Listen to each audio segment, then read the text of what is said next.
Oh kira dari kita melipir bersama Mas Juang. Juang dengan format yang berbeda ya. Kita berada di kamar Mas. Ratok. Kita nggak ada bernyanyi di sini. Apa di sini? Oke. Ya. Jadi apa kayak yang mau dibahas kali ini, Rek? Bahas sampai Kok aku ya? Oke. aman ya Mas ya? Aman.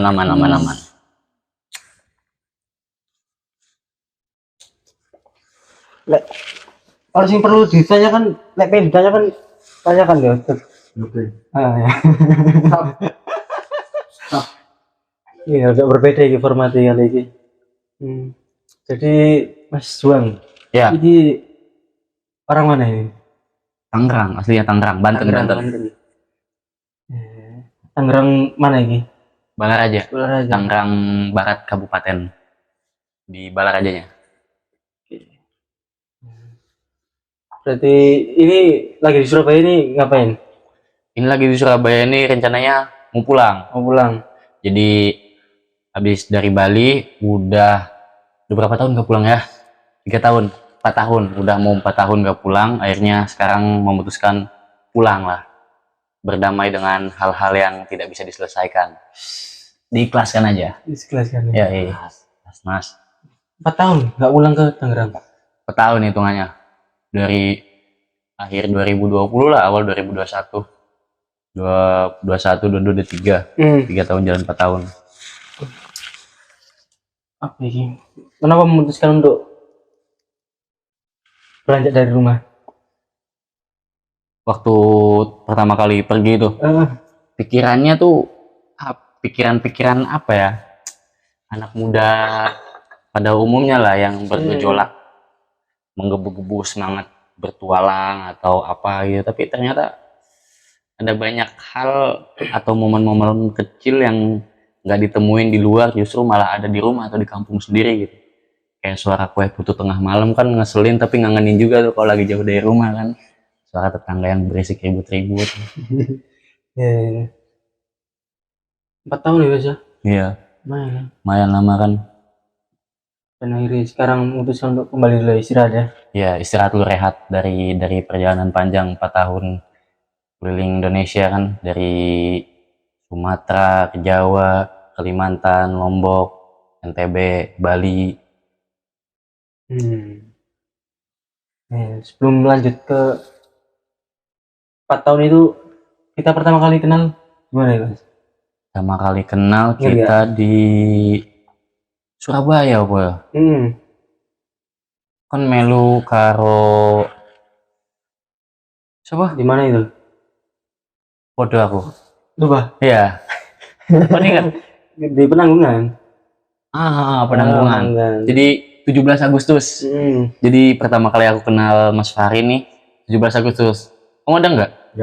Enggak. Aku sama anak kampung, anak RW. Iya. Habis dari Penanggungan barulah ngobrol tuh kan, ngopi kan. Waktu itu sempat ngopi nggak sih? Enggak, aku nggak ikut. Sampai kan sama Mas Arif toh. Iya. Tapi kenal di Penanggungan kan nggak ngobrol banyak kan? Iya sih nggak ngobrol banyak ya. Iya, yang kayak di tempat camp-campan itu kan. Itu di situ. Akhirnya berbuah panjang lah guys sampai jadi the best people for me. Mas Fahri nih, setiap ke Surabaya selalu ada dia yang ngebantu dalam hal apapun. So sebelum rokok nggak apa-apa? Iya sikat. Sikat, aman. Pokoknya botolnya minggir sih.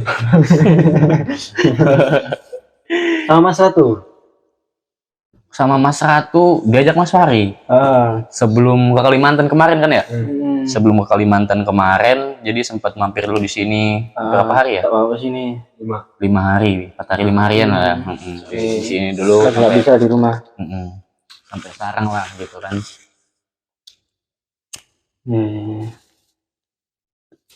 Ya berarti pertama kali kenal di Penanggungan 2021. Tuh ya. Udah 3 tahun berarti ya. 2022. 21, 22. Ya kita Kak. 22 awal. 22 awal. 17 Agustus itu kan? Iya, ya 17 Ah, Agustus 2022. Hmm. Ya, wis. Terus sekarang langsung kembali lagi ke 4 tahun perjalanan sampean nih. Hmm. Awal kali keluar rumah itu tujuan kemana? Langsung, jadi pertama kali keluar itu langsung ke Sabang, Mas. Ke Sabang. Sabang. Jadi langsung apa ya, pikiran nekat aja waktu itu kan, kondisi di rumah juga lagi berantakan, lagi cekcok gitu kan, sama ibu sambung, sama ini lagi kacau lah gitu. Jadi terus berangkat kayak pengen melampiaskan lah gitu kan. Cuman ke hal-hal yang bisa dibilang entah positif entah negatif kan itu dari sudut pandang orang beda-beda kan. Tapi waktu itu aku kayak misalnya, wah aku pengen jalan aja nih buat melampiaskan atau meluapkan emosiku. Terus yang terlintas di otakku, aku pengen ke apa ya, bagian ujung barat Indonesia, Sabang lah, di Aceh itu, di sana kan. Di sana pertama kali banget jalan gitu. Walaupun waktu udah sampai sana bingung, nggak ada temen, nggak ada kenalan, kayak orang aneh gitu, pelongo-pelongo aja. Bakal panjang ya kayaknya. Ya, berarti dari Tangerang ke Sabang itu transportasi sebagai apa? Segala macam ya. Gimana itu? Cara sampai ke sana? Aku itu ada yang namanya backpacker, jadi kayak estafet gitu kan, kayak numpang-numpang, cuman dia lebih sopan aja gitu kan, nggak nyetopin truk di tengah jalan gitu kan, kayak di pinggir jalan cuman ngacungin jempol atau bawa tulisan numpang gitu. Waktu itu modalku lebih lebih lebih apa lagi, lebih jadi bilang benar-benar nekat lah, nggak ada pengetahuan, bekalku cuman nggak nggak bisa dibilang pas-pasan, malah bekalku kurang banget. Ingat banget aku bawa uang 350.000, 150.000. 350.000, dan itu 50 atau 60 ribunya udah kepake gitu, sisa 290 atau 300-an gitu kan. Sampai Sabang, sampai Aceh lah itu, sampai Aceh uangku sisa 15 atau 25.000 gitu, dari 300. Dan dari situ bingung kan, kayak waduh gimana nih, harus survive kan, butuh makan, internet buat HP kan, mau buat beli rokok apalagi kan gitu. Tapi apa ya, kayak ada aja lah gitu jalannya, kok niat kita ke sana juga nggak ngelakuin hal yang jahat atau apa gitu kan, cuman mau explore aja, lebih ke apa ya, belajar sih. Kayak dulu tuh aku mikirnya, wah jadi manusia yang paling berat lah, seakan-akan dunia ngasih semua masalahnya ke pundakku gitu. Tapi setelah aku jalan ngelewatin berbagai banyak hal dan ngelihat berbagai macam banyak masalah gitu, jadi lebih terbuka aja gitu, sampai akhirnya bisa berdamai. Berarti berapa hari Mas sampai Sabang? Seminggu lah kurang lebih. Seminggu ya? Seminggu. Termasuk cepat. Termasuknya cepat karena aku dapat mobil terus. Jadi aku naik kereta. Kalau yang tahu kan ada kereta apa namanya, kereta lokal dari stasiun Rangkas Bitung ke pelabuhan pelabuhan Merak waktu itu. Jadi naik KA lokal 9.000, terus nyebrang. Habis nyebrang aku nyari tumpangan di kapal, dapat sampai Palembang. Dari Palembang, ini yang bikin lama nih, dari Palembang aku jalan.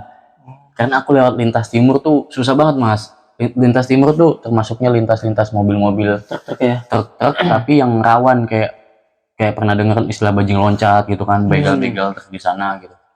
3 hari aku jalan tuh dari Palembang Pekanbaru, antar provinsi aku jalan, maksudnya sampai perbatasan Pekanbaru lah gitu, sampai perbatasan Pekanbaru, baru tuh kanan kiri sawit kan. Terus aku siang itu, bodohnya aku kalau siang itu tidur, jadi aku bangun bivak playseat, hammock gitu kan, kasih hammock atasnya playseat gitu kan. Terus dari Pekanbaru aku dapat tumpangan lagi ke Medan, dari Medan aku langsung dapat tumpangan ke Banda Aceh. Langsung. Dan sialnya waktu itu yang bikin akses lebih susah lagi, pas lagi covidnya, zona merah, penyeberangan apa, sempat sedikit trouble lah, bahkan sempat apa ya, kayak sempat bukan dinobatkan sih, maksudnya gimana ya bilangnya, aku tuh sempat dicek itu, ternyata aku positif covid waktu itu, sempat diisolasi. Berarti tips untuk nebeng itu gimana, Mas? Tipsnya tuh kayak sebenarnya nggak ada tips ya kalau buat nebeng itu. Jadi kayak kita aja, kayak misalnya di pinggir jalan tulis saya tuh di kardus atau di kertas tulisan nebeng atau numpang gitu, terus gini ini ke pinggir itu, pasti rata-rata supir-supir itu pada ngerti kok, apalagi supir-supir yang lintas pulau di lintas Sumatera atau Jawa Bali, Jawa Sulawesi, Jawa Kalimantan gitu, terutama apalagi kalau mereka sendiri kan pasti dibawa sama mereka, jadi kayak connect lah gitu, teman ngobrol buat mereka gitu kan, kayak gitu. Selagi apa ya, selagi kitanya baik juga lah, bener juga kan niatnya, tujuannya kayak asal jangan aneh-aneh aja sih menurutku, karena banyak juga mas yang numpang tapi malah ngerugiin. Udah numpang tapi dia malah ngambil handphone atau seenak dia lah gitu kan, itu yang bikin image jelek tuh kan, image backpacker jelek itu. Di seminggu sampai Sabang ya, sampai ke apa? Pelang apa tuh? Tugu kilometer 0. Kilometer Ya, 0. bagian ujung barat Indonesia banget itu. Itu kan nyebrang pulau lagi kan? Nyebrang pulau lagi. Sabang itu. Iya, itu di situ aku kena Covid. Jadi dari Banda Aceh aku harus nyebrang lagi ke Pulau Sabang, dari pelabuhan Bulelek ke pelabuhan Balohan Sabang namanya di sana kan. Jadi pelabuhan Sabang itu iya, Balohan itu. Balohan namanya di Sabang itu. Jadi ada ini apa sih yang dimasukin ke hidung itu? Rapid test. Ada rapid test kan. Aku pede-pede aja kan karena posisi sehat kan, gak ngerasain gejala apa-apa. Ternyata waktu di rapid test aku positif, diisolasi aku 10 hari. Tapi bersyukurnya aku diisolasi dapat makan gratis, tempat tinggal gitu kan. Dan itu benar-benar bareng sama orang-orang yang kena Covid tapi parah, sampai batuk-batuk, merah, lemas gitu. Aku kayak kena Covid, beruntungnya waktu itu katanya imun tubuhku kuat gitu, jadi bisa ngelawan gitu. Sampai Idul Adha di sana waktu itu, ingat banget aku Idul Adha di sana tuh, di Banda Aceh aku Idul Adha.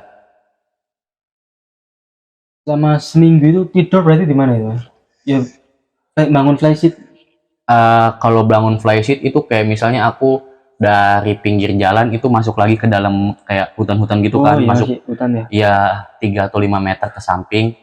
Itu paling cuma 2 kali sih aku tidur kayak gitu kan. Nah sisanya ya di supir truknya itu, bareng sama supir truknya. Kadang mereka kan istirahat tuh, aku kan gak bisa, sering aku ditawarin, kamu bisa bawa mobil truk nggak, kalau bisa gantian gitu kan. Bapak yang istirahat, kamu yang bawa. Sayangnya aku nggak bisa bawa mobil kan gitu.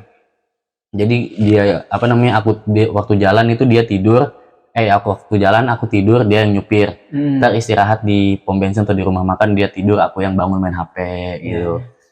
Simbiosis mutualisme lah jatuhnya gitu kan. Dijaga truk ya? Iya, ngejaga gitu karena rawan di situ. Iya. Nggak ada ketakutan pas bangun flysheet itu? Ada. Apa itu ketakutannya? Yang ditakutin tuh malah bukan makhluk halus ya kalau aku, tapi kan ya? manusia itu namanya. Aku orang asing kan, pendatang, bawa tas gede kan, carrier, terus rambut gondrong, setelan celana pendek waktu itu kan. Jadi kayak adalah sempat beberapa kali diinterogasi, ditanya-tanya gitu kan. Tapi rata-rata sejauh itu kalau misalnya kita bicara apa adanya gitu, bukan menjual kesedihan ya, aku masih bisa buat survive atau buat bertahan, tapi aku bicara apa adanya. Aku lagi kondisi jalan backpackeran keliling Indonesia gini, pasti rata-rata orang yang nanyain itu mereka juga yang nolong gitu, walaupun awalnya sempat naruh rasa curiga kan, sama orang asing masuk ke tempatnya gitu, mereka juga yang ngebantuin gitu, istirahat di tempatnya atau di warung makannya gitu, kayak gitu. Pas sampai 0 km itu langsung kemana itu? Pas sampai 0 km itu aku di situ, aku di Sabang itu stay 1 minggu aku di Sabang. Di Sabang, muter-muter Sabang. Ini uniknya tuh, jadi aku tuh benar-benar nggak ada temen, nggak ada kenalan, nggak ada relasi sama sekali lah. Bukan cuma di Sabang ya, bahkan di Sumatera pun aku nggak pernah nginjak Pulau Sumatera sebelumnya kan.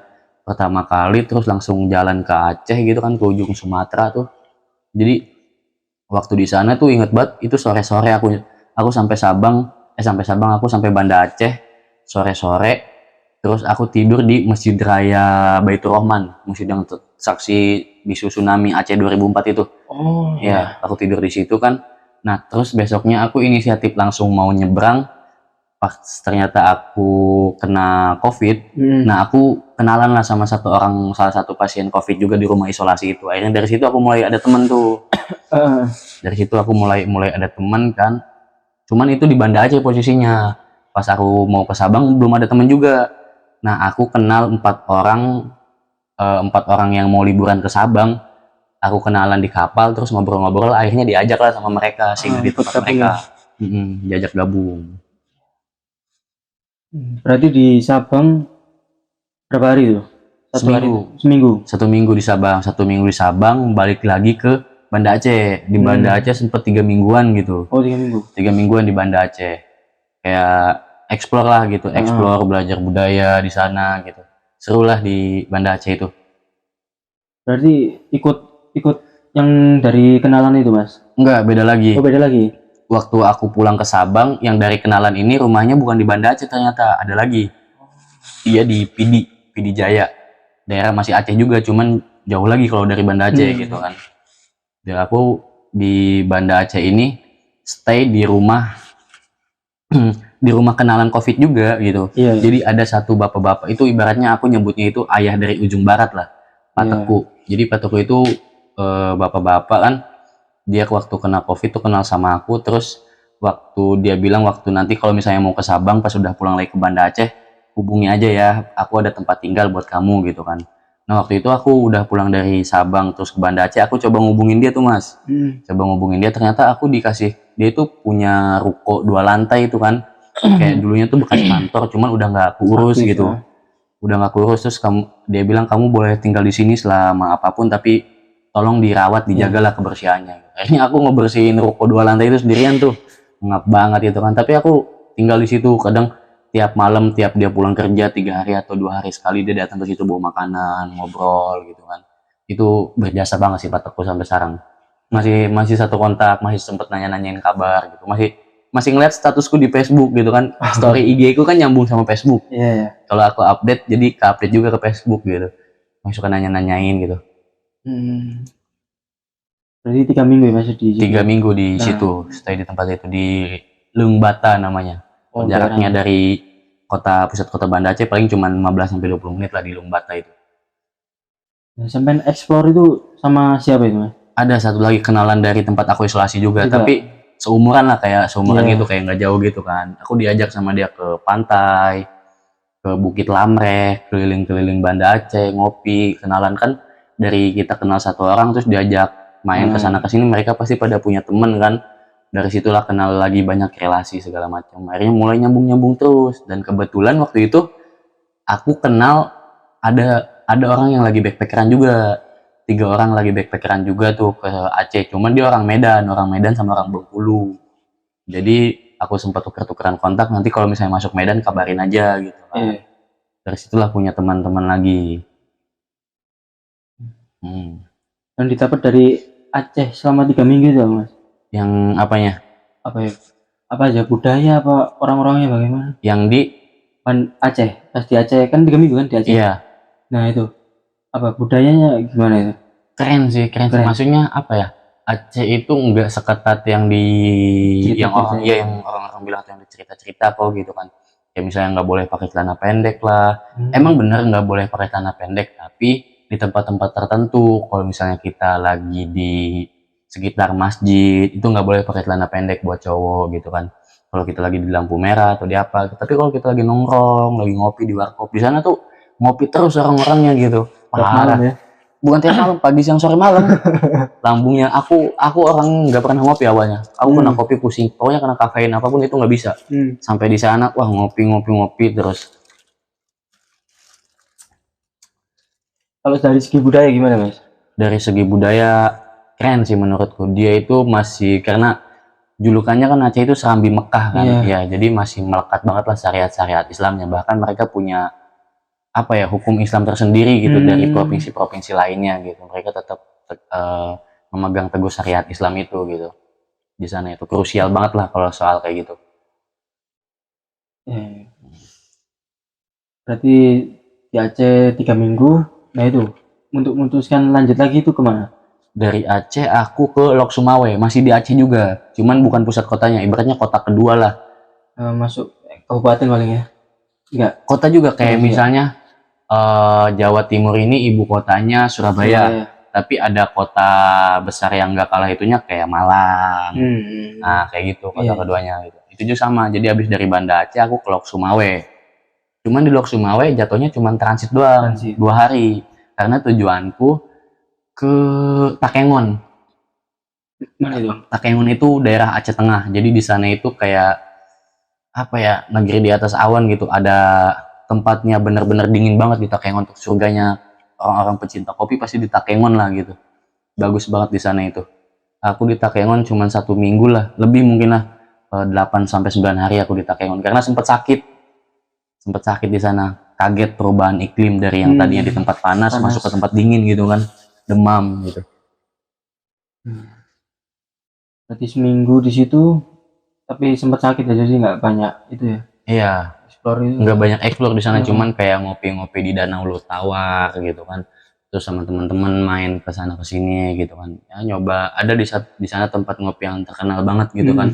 Namanya Galeri Kopi Indonesia tuh. Jadi kita ngopi di tengah-tengah kebun kopi gitu. Oh, langsung ya. Langsung, jadi kebun kopi, jadi dia bangun pondok, tempat ngopi, tempat grill, ada rumah pohon segala macam, itu keren sih itu. Berarti langsung dari Takengon lanjut lagi ke Dari Takengon aku langsung ke Medan. Langsung turun ke Medan aku. Langsung turun ke Medan ke Binjai. Aku dapat tumpangan dari Takengon sampai Binjai. Nah dari Binjai aku turun ke Medan kota. Nah terus aku ketemu temanku yang 3 orang backpacker tadi tuh, yang aku bilang itu. Iya. Nah ternyata dia itu Medannya di Tanjung Morawa. Agak jauh ya berarti. Agak jauh dari kota Medan, sekitar 30 sampai 40 menitan lah gitu kan di situ. Nah aku stay di situ di Tanjung Morawa selama hampir 2 minggu. 2 minggu. Selama hampir 2 minggu di Tanjung Morawa itu. Terus main-main ke kota Medan lah. Nah di Medan ini aku kenal satu orang backpacker juga nih yang menurutku dia keren banget. Aku banyak belajar soal perjalanan, budaya, atau soal apapun itu dari dia gitu kan. Namanya Yoga. Namanya Yoga. Aku bilangnya Bang Yoga kan. Jadi si Yoga ini dia jalan keliling sendiri juga. Cuman bedanya dia itu semuanya udah terkonsep. Udah punya planning segala macam. Sedangkan aku jalan waktu itu dengan modal nekat segala macam kan nggak tahu harus ngapain nih. Dan setelah ketemu dia baru aku mulai terkonsep perjalananku harus kayak gini, harus ini, harus itu. Jadi banyak belajar lah dari beliau gitu. Waktu di Medan itu sampai akhirnya bahkan kami ke Samosir, ke Pulau Samosir tuh bareng juga sama dia. Iya, bareng sama Yoga itu. Di situ. Dan di sejauh ini yang mungkin setiap tempat itu kan punya kesannya masing-masing ya. Dan Sumatera Utara itu termasuknya Medan, Siantar, Samosir, tempat-tempat aku singgah tuh kayak Kisaran, Tebing Tinggi gitu kan. Itu jadi salah satu momen terbaik lah yang udah aku alami. Karena orang-orangnya gokil banget sih. Orang-orangnya keren lah menurutku. Kalau bisa dijelasin lebih gimana? Kerennya gimana? Jadi kan pasti ada kan, kayak aku kan orang Sunda kan. Jadi orang Sunda itu terkenal sama kalau ngomong tuh lembut, pelan gitu kan. Beda banget sama mereka orang Batak yang kalau ngomong kayak nada tinggi gitu kan, kemana kau kayak gitu kan. Kaget gitu, kirain mereka manggil aku tuh kayak kirain marah-marah gitu kan, kayak gitu. Ternyata manggil kayak udah santai aja. Di sini orang-orangnya memang kayak gitu, tapi ternyata hatinya baik banget mereka, buat khususnya orang-orang Batak gitu ya. Jadi apa yang mereka punya mereka keluarin semuanya ketika ada tamu datang ke kampungnya gitu, mereka sambut gitu. Aku sempat lama aku di Samosir, sempat 3 minggu itu. Bahkan ketika aku keluar dari Samosir itu dibikinin konser, kayak konser perpisahan gitu. Sampai segitu ya? Sampai segitunya. Itu benar-benar sedih banget sih, krusial itu di situ. Sampai bahkan dari beberapa teman-temanku yang di Samosir, mereka pindah ke Bali. Di Bali juga sama, ketemu lagi sama orang-orang itu. Masih kayak gitu juga.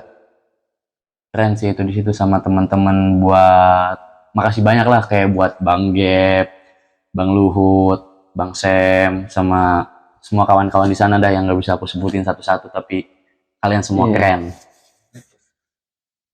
Sik guys. Anu siapa? Kurang tahu kan? Hah? Siapa? Kayaknya siapa? Wih, yamin itu kok. Kalau SS. Oke guys, maaf aku potong. Jadi sampai Samosir 3 minggu ya? Ya itu boleh jelasin nggak? Upacara apa? Apa? Tadi yang di perpisahan lu? Iya, kayak dibikin pesta-pesta gitu. Iya, pesta gitu. Kayak bikin jamming, genjreng-genjreng, ngeband-band teman kawan-kawan itu. Dan keren juga karena aku banyak belajar. Aku banyak belajar jadi orang Batak lah di sana kayak gimana gitu kan. banyak banget aku belajar sama mereka soal adat, soal budayanya gitu, soal solidaritasnya sesama ya orang-orang situ gitu. Itu wah banget sih menurutku. Adat-adatnya gimana Mas? Orang-orang Batak ini Adat-adatnya yang itu diingat. keren lah gitu. Kalau misalnya ada suatu pernikahan, itu pasti bakal ada pesta gitu di sana. Ada pesta gitu 7 kan. hari 7 malam Nggak sampai ada juga kalau misalnya itu orang-orang apa ya, yang orang kaya lah atau apa gitu. Tapi sederhana satu semalam atau 3 hari 2 malam gitu kan. Itu keren sih menurutku. Kayak mereka lebih kuat di adat sih, adat sama budayanya mereka keren gitu kan. Karena itu kan daya tariknya. Apalagi Danau Toba kan udah terkenal kan, udah tercantum juga di UNESCO gitu. Jadi kayak kalau kita ke sana disambut pakai tari tortor gitu kan, gitu kita nonton apa gitu di sana. Bah banyak lah selain dari adat budayanya, alamnya juga bagus. Danau Toba itu keren banget itu, benar-benar keren banget. Berarti eksplor banyak ya di Medan itu ya. Eksplor banyak sampai ke daerah Brastagi itu, tempat daerah dingin banget itu. Dingin banget juga, tapi setelah habis dari itu aku udah nggak kaget lagi karena udah ngerasain dinginnya Takengon kan. Jadi udah nggak, walaupun di Danau Toba itu dingin, aku mandi itu dalam seminggu paling 4 kali 3 kali itu mandi di danau tuh. Jadi aku singgah di Danau Toba itu di Samosir itu di Tuk-Tuk, ada namanya tempat temanku di Tuk-Tuk. Jadi dia ini depan rumahnya ini langsung hotel villa gitu, terus langsung danau gitu. Dan dia itu punya kayak tuh, kayak kecil gitu kan. Nah jadi kalau mandi itu bawa kayak, main air dulu di Danau Toba itu, seru banget itu asli. Keren. Berarti terakhir di Medan itu daerah Samosir itu tadi. Samosir itu tadi. Enggak. Di daerah Madinah, Mandeling, Natal. Mandeling. Iya, Mandeling itu perbatasan sama Sumatera Barat kan. Perbatasan karena sebenarnya aku nggak ada niatan mampir ke Mandeling itu, tapi di situ ada satu temanku orang Bogor dia. Dia orang Bogor, terus ibunya nikah sama orang sana, akhirnya dia netep di sana lah gitu kan. Dan dia tahu aku lagi di Danau Toba, di Samosir, aku mau keluar kan, mau lanjut ke Sumatera Barat, tapi aku disuruh mampir dulu di situ lah. Akhirnya aku mampir dulu di tempat dia. Berarti terakhir di Medan itu di Mandeling tadi. Di Mandeling itu. Terus berarti langsung lanjut jalan lagi. Lanjut jalan lagi ke Sumatera Barat. Sumatera Barat. Turun lagi berarti ya? Turun, makin turun. Sumatera Barat itu kemana itu Mas? Ke pertama kali aku Sumatera Barat itu di Bukit Tinggi. Bukit Tinggi yang sekarang mungkin lagi terkenal banget ya gara-gara Gunung Merapi erupsi ya. Itu cukup bersedih lah karena banyak teman-teman juga dan ada beberapa korban di sana. Lumayan teman dekat juga gitu kan. Driver Merapi gitu. Di Merapi. Dan setelah itu aku sempat lama di Padang. Bahkan ketika aku keluar dari Sumatera, aku balik lagi, aku ke Padang lagi. Padang kotanya, di Padang kotanya. Karena aku di Padang itu kayak menurutku aku nyaman di situ. Nyaman aku di situ. Banyak teman juga ya? Banyak teman, terus asik juga orangnya gitu. Mereka juga sama orang-orang yang suka berkegiatan di luar gitu kan. Untuk kembali lagi ke Merapi tadi, berarti ada teman dekat ya yang korban juga ya? Iya, ada teman perempuan, dan sedihnya 1 minggu lagi dia wisuda, yang masih seumuran lah, masih sangat-sangat muda gitu kan. Dan tapi kan rencana Tuhan kan nggak ada yang tahu gitu, nggak ada yang nyangka kalau misalnya Merapi bisa erupsi sedadakan itu kan.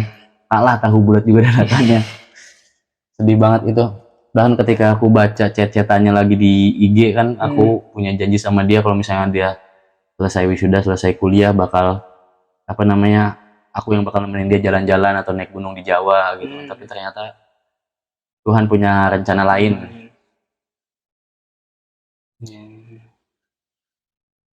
Ya, menyedihkan ya. Iya, menyedihkan itu. Terus dari Bukit Tinggi itu berapa lama itu Mas? Di Bukit Tinggi bentar aku, mungkin cuma 3 harian kalau salah. Dari Bukit Tinggi aku ke Payakumbuh. Iya di sana. Nah di Payakumbuh aku sempat 1 minggu di sana. Nah di Sumatera Barat ini aku mulai masuk ke kampus-kampus untuk kayak misalnya diajak sama Mapala atau apa, gabung di situ kan, tinggal di base campnya gitu kan. Aku sempat gabung di situ. Nah, dari situ terus mulai makin banyak lagi relasi tuh, terus makin banyak. Jadi yang awalnya datang ke Sumatera, nginjek tanah Sumatera nggak ada teman sama sekali, terus yang ada malah ngebangun relasi, bahkan kayak keluarga lah jatuhnya gitu, kayak saudara lah gitu di sana. Walaupun di satu sisi aku banyak merepotkan lah buat orang-orang itu, tapi orang-orang itu berjasa lah buat aku gitu. Mereka juga menerima dengan senang hati, dan aku juga berbuat sebaik yang aku bisa gitu pastinya. Berarti ini perjalanan kembali ke Jawa ya Mas ya? Dari Bukit Tinggi ke Payakumbuh. Payakumbuh ini dekat Padang berarti ya? Enggak, Payakumbuh Masih itu jauh. Justru yang Bukit Tinggi itu mau ke Padang, Payakumbuh ini perbatasan sama Pekanbaru, mau arah ke Pekanbaru. Oh, agak mepet ke Jadi habis dari Payakumbuh, aku balik lagi ke Bukit Tinggi. Balik lagi ke Bukit Tinggi, terus aku ke Padang. Langsung Baru aku ke Padang. Nah, di Padang ini aku sempat lama. Di Padang itu aku sempat hampir mau 2 bulan lah. Hampir mau 2 bulan di Padang. Terus habis itu aku ke Jawa waktu itu. Dari Padang pulang ke Jawa. Dari Padang pulang ke Jawa. Terus aku dari Padang pulang ke Jawa itu lewat aja sih, karena aku tujuanku Rinjani kan waktu itu. Oh ya. Rinjani. Nah, habis dari situ aku balik lagi ke Padang. Balik lagi ke Padang karena aku ada hal-hal yang belum aku selesai di sana gitu, di Sumatera Barat itu. Di Padang itu salah satunya ke Mentawai. Aku pengen banget ke Mentawai kan, sampai ini dia oleh-olehnya. Wah, iya. Tunjukin. Ini. Jadiin tato Mentawai itu di sana namanya Titi, tato nama tradisionalnya. Salah satu tato tertua di dunia, umurnya udah 40.000 tahun kalau nggak salah. Aku dapat di sana gitu kan. Ini berkesan banget lah gitu. Kenangan itu. Gimana? Jelasin cara dapetin tato itu. Jadi dari Padang itu aku nyebrang ke Mentawai. Itu kan prosesnya nggak gampang lah waktu itu. Keuanganku kan kurang juga banyak. Jadi aku cara survive-nya ya, kalau kita pejalan pasti kita punya aja cara buat survive gitu ya. Jadi waktu itu aku desain baju. Desain baju, habis desain baju terus aku PO lah di Instagram. Aku PO di Instagram, dan ternyata lumayan lah, ada sekitar 105 pieces waktu itu. Udah 105 pieces lah. Hasil keuntungan itu nggak aku makan sendiri uangnya gitu. Jadi dari 100% hasil dari penjualan baju itu 25-30% itu buat makanku, buat makan, rokok, seharian lah, dan rata-rata makan di sana bareng-bareng lah sama teman-teman yang tempat aku tinggalin gitu. Nah, terus sisanya itu 75-80% sisa dari hasil penjualan baju itu aku bawa ke Mentawai. Iya, aku belanja. Sangu ya? Iya, bukan buat sangu. Jadi aku beli buku-buku alat tulis segala macam. Jadi aku bikin kegiatan literasi sama anak-anak di Mentawai itu. Dibantu sama teman-teman dari Padang juga, bikin kegiatan literasi di sana gitu kan. Kayak ikut mengajar di sana itu. Itu apa ya, hal yang nggak bakal bisa aku dapetin kalau aku nggak melakukan perjalanan itu berharga banget sebenarnya dari situ di Mentawai itu, sama anak-anak suku pedalaman lah ibaratnya gitu kan, yang mereka itu nggak banyak tahu tentang dunia luar kayak kita. Jadi masih asri ya, adatnya masih terjaga ya? Iya, bahkan ada lagi yang bikin sedih Mas. Jadi waktu itu yang waktu ngajar itu ada salah satu temanku di antara kumpulan anak-anak itu, dia bilang coba angkat tangan. Bukan angkat tangan, bukan yang itu, kayak misalnya mereka ini pada dikasih kertas HVS kosong gitu kan. Nah, terus temanku ini bilang coba kalian gambar mobil di kertas itu. Dan ada satu anak yang bilang mobil itu apa Kak? Itu sedih banget, gimana menjelaskannya di zaman sekarang mobil itu apa, sedangkan kenyataannya ada anak-anak pedalaman yang nggak tahu mobil itu kayak gimana, sedangkan antusias belajar mereka tinggi gitu kan. Tapi ya cuman kurang itu doang, pendidikan di sana itu SDM-nya lah belum masuk, sangat-sangat kurang gitu.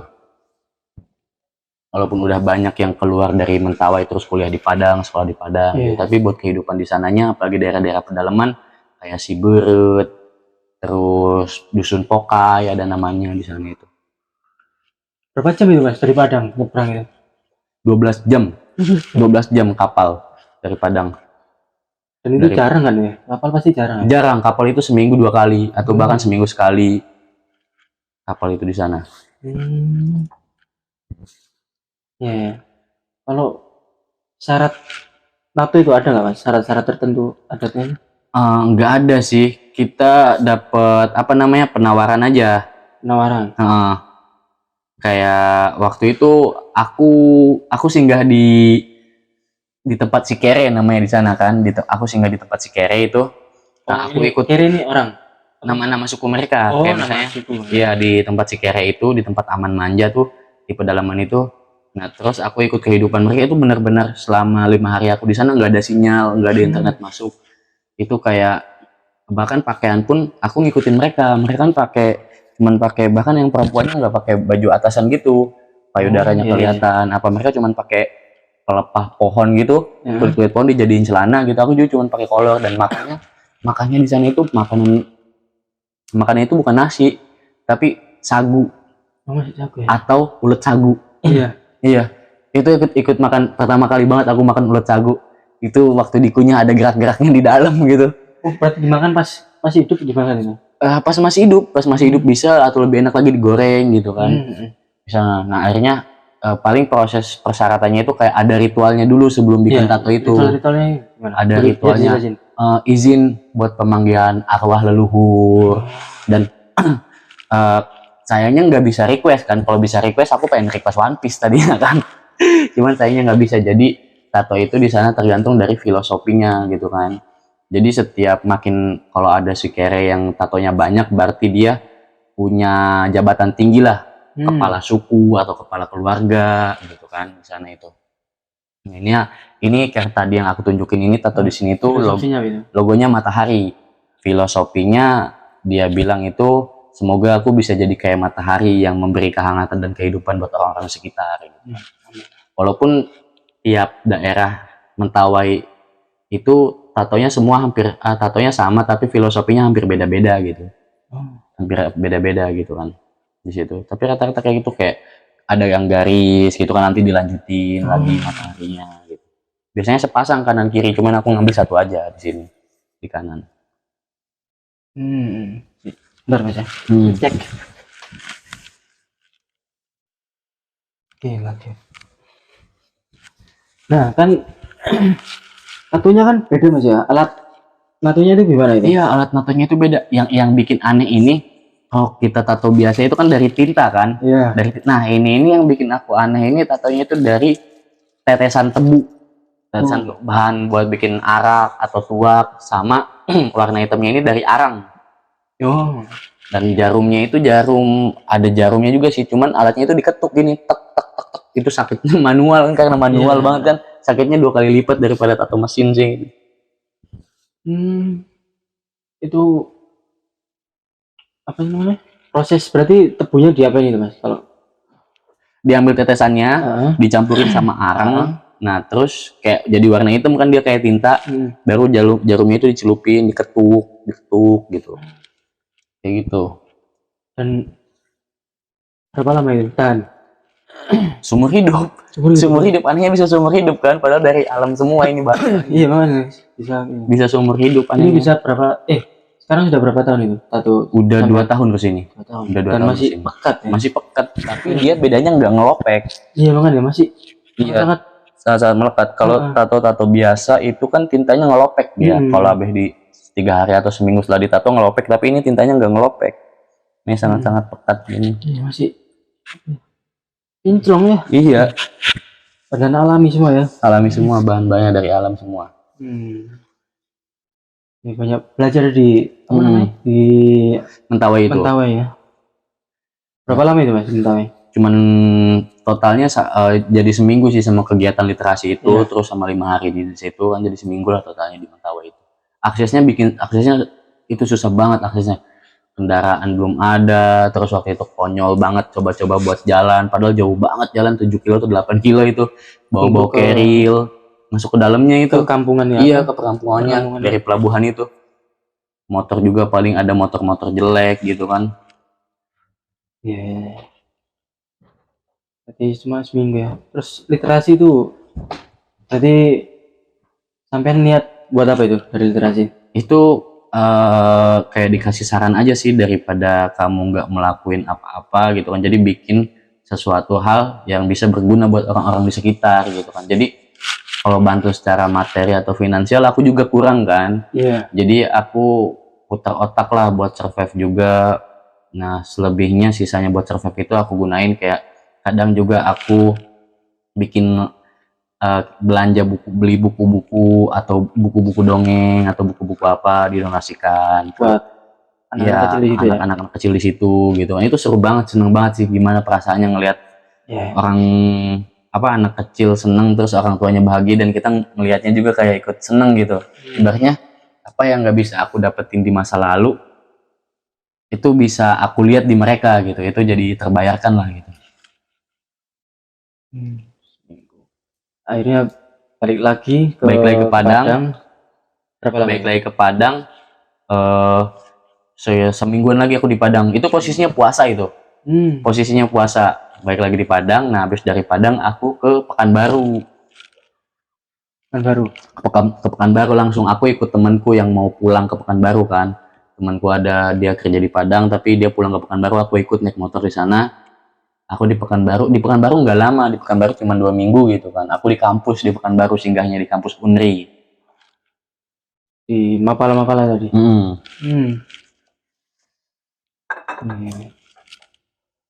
Berat, tapi kan tadi kan sempat balik ke Jawa.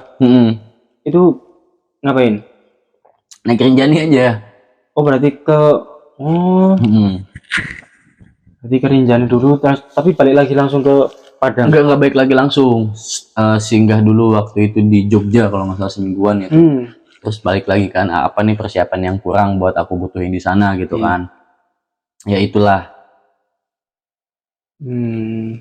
Karena ada masa kalau ketika lagi jalan gitu kan, lagi backpackeran atau lagi ngelakuin perjalanan panjang itu pasti ada aja hal-hal, pertanyaan-pertanyaan yang ngebikin kita mikir kayak, oh iya ya, ngapain kayak gini, apain kayak gini gitu. Tapi itu baik lagi ke diri kita masing-masing. Jawabannya tuh kita yang punya sendiri. Kayak misalnya banyak orang-orang yang nanya, kamu ngapain sih kayak gini gitu kan. Mending daripada kamu jalan kayak gini nggak jelas, useless lah gitu kan. Mending kamu kerja segala macam gitu. Banyak juga pertanyaan-pertanyaan kayak gitu, tapi aku selalu punya jawabanku sendiri gitu kan.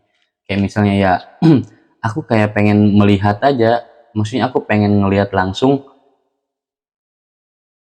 apa yang orang-orang ceritain. Aku nggak pernah mau, aku tuh orangnya nggak bisa masalah itu, orangnya nggak bisa kayak misalnya nggak bisa ngedengar atau nggak bisa ngelihat dari katanya di Padang itu kayak gini, di Aceh kayak gini, di Medan kayak gini. Aku nggak bisa, katanya kan udah dari banyak orang katanya.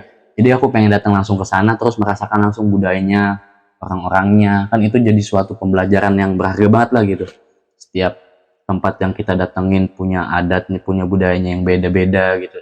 Setiap orang yang kita temuin pasti dari berbagai macam latar belakang jadi satu di satu tempat gitu kan. Dan mereka semua menerima aku, menerima kedatanganku di situ gitu. Itu menurutku momen-momen seneng banget sih itu. Paling lama mungkin di Padang ya sih? Paling lama di Padang sama di Sumatera. Pertama Padang, habis itu Sumatera. Karena aku sempat balik lagi ke Padang kan. Baru aku Sumatera, habis dari Padang baru aku lanjut turun-turun ke bawah tuh. Nah, itu lanjutin kemana ya Mas? Ke Pekanbaru. Dari Pekanbaru ke Batam. Nah, aku Idul Fitri di Batam. Di Batam. Habis dari Batam, aku nyeberang lagi ke Pekanbaru, terus ke Jambi. Habis dari Jambi, aku ke Palembang ke Bengkulu dulu kalau nggak salah, baru ke Lampung. Palembang, Bengkulu, Lampung. Karena aku Palembangnya itu bukan Palembang kota, aku Palembangnya di Lahat. Lahat itu bagian mana ya?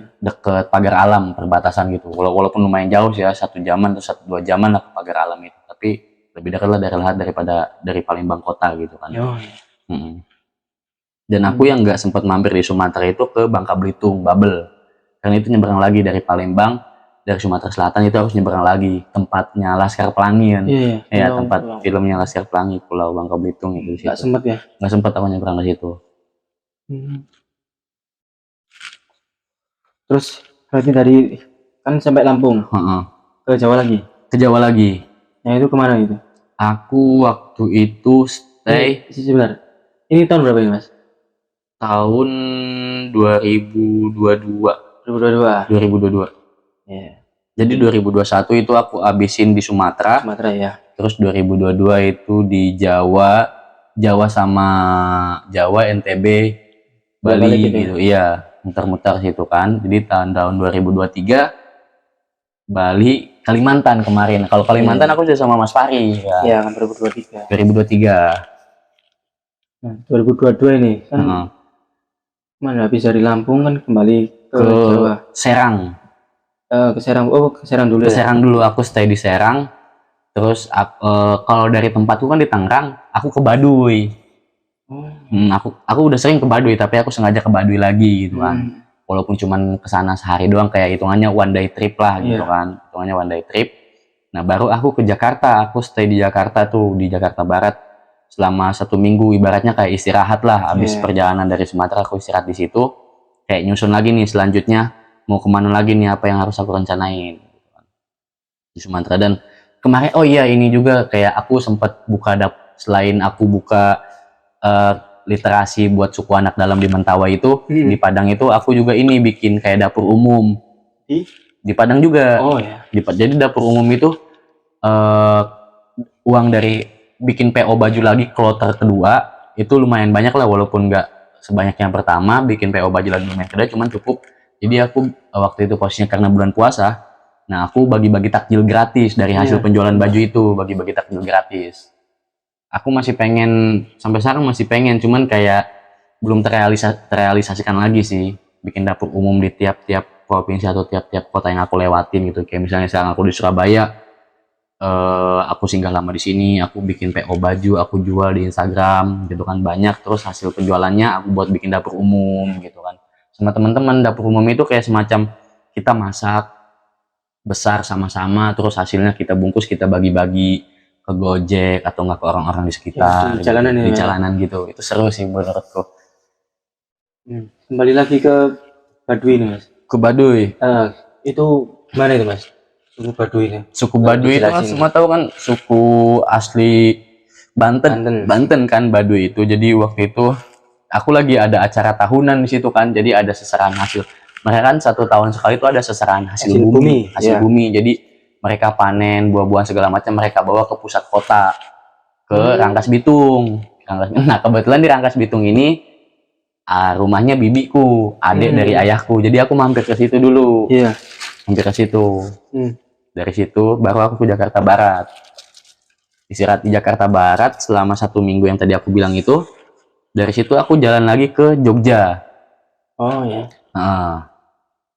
Ke Jogja. Cuman di Jogja nih, karena Jawa ini udah familiar lah gitu kan. Di Jawa ini kan jadi nyari budaya itu udah bisa kita dapetin dari banyak akses gitu kan. Udah kayak di Sumatera banyak banget suku pedalaman, ada Mentawai, terus ada ada Nias, terus ada SAD, suku anak dalam di Jambi. Iya, ada suku Talang Mama di Pekanbaru gitu kan. Banyak di sana itu. Kayak gitu. Kalau di Jawa ini mungkin yang paling terkenal suku apa ya, yang suku masih pedalaman itu? Kayak yang di Semeru itu suku apa?